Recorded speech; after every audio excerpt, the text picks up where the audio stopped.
Okay, let's talk about Edmonton's real estate market. Because right now, it's a real head-scratcher. Is it cooling down? Is it heating up? Believe it or not, the numbers seem to be screaming yes to both questions. So let's try and solve this puzzle, shall we? Yeah, I know. It sounds impossible, right?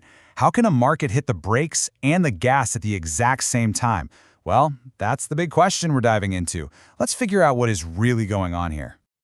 All right, so to get to the bottom of this, we're going to look at 3 key numbers from this past September. And you'll see each one paints a wildly different picture of the market. Okay, first up, we see that total home sales dropped by almost 8% compared to the month before. Now, usually, fewer sales means the market's losing steam. Pretty straightforward, right? Case closed? Well, not so fast. Because then you see this number. The inventory, that's the number of homes actually for sale, has jumped by a massive 25% compared to last year. More choice for buyers should, again, cool things down.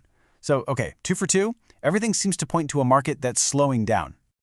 And this is where it gets weird. In spite of fewer people buying and a flood of new homes for sale, the average price is still up. It's almost 3% higher than it was this time last year. So, wait a minute, how is that possible? How are prices going up when all the other signs point down? So what's really going on? Well, it turns out the answer isn't in that big, shiny average number. That number's actually misleading. The real story, you see, is in the details. And here's the big reveal. We've been thinking about Edmonton as one single market, but that's not what's happening. Right now, it's acting like 2 completely separate markets, all under one roof. And it all depends on what kind of home you're talking about. It's really a tale of 2 markets. On one hand, you've got detached and semi-detached houses. They're still in super high demand, and their prices are climbing steadily. But then you look at the condo market, and it's a totally different story. Prices are getting a little softer, and condos are taking way longer to sell. We're talking an average of 46 days on the market, compared to just 31 for a detached house. And wow, this chart just lays it all out, doesn't it? Look at that gap. The average detached home is selling for over $500,000, while the average condo is just scraping past $200,000. This is way more than just a price difference. It's a performance chasm.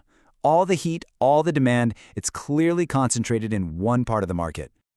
And puzzle solved. That's our answer right there. That confusing average price we saw earlier, it's being pulled way up by the super strong market for single-family homes. Meanwhile, the cooling sales and rising inventory numbers, that's almost all coming from the condo side of things. It's like a market tug-of-war, and that's exactly why the overall stats looked so bizarre. Okay, so now that we've figured that out, let's talk a bit more about that huge surge in supply. What does that mean for the classic showdown between buyers and sellers?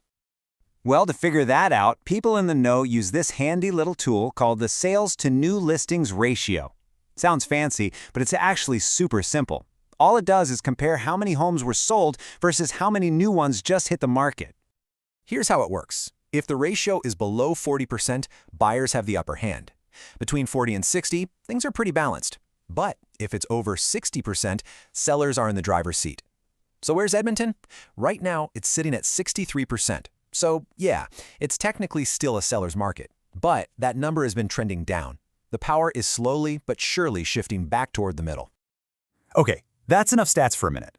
Let's get to the important part. What does this actually mean for you? If you're out there trying to buy a place or sell your home in Edmonton today. All right, if you're a buyer, things are looking up. All that new inventory means you've got more to choose from, you can take a little more time, and you might even have a bit more room to negotiate. Now for sellers, you're still in a pretty good spot, but that edge is definitely getting smaller. With more and more houses popping up for sale, you've really got to price your place right and make sure it shines if you want to stand out from the crowd. All right, let's take a step back for the big finish. Where is this all heading? And what makes Edmonton's market so different from, say, Toronto or Vancouver? And this is really the key to understanding Edmonton. It is still, by a long shot, one of the most affordable big cities in the entire country. Just look at this. Over the last 10 years, prices have gone up just 19%. In Toronto, that number is 64%, and in Montreal, it's over 100.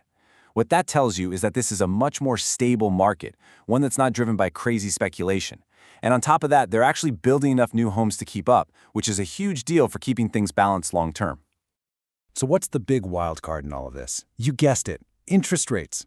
As Darlene Raid, who's the chair of the local Realtors Association, points out, if the Bank of Canada decides to lower interest rates again, that could open the floodgates. You could see a whole new rush of buyers jump in, and that could heat the entire market right back up. And that really leaves us with the big question, doesn't it? Edmonton feels a bit like an island of affordability in a very turbulent Canadian real estate ocean. But how long can it really resist the same pressures that we're seeing everywhere else? It's definitely something to keep an eye on.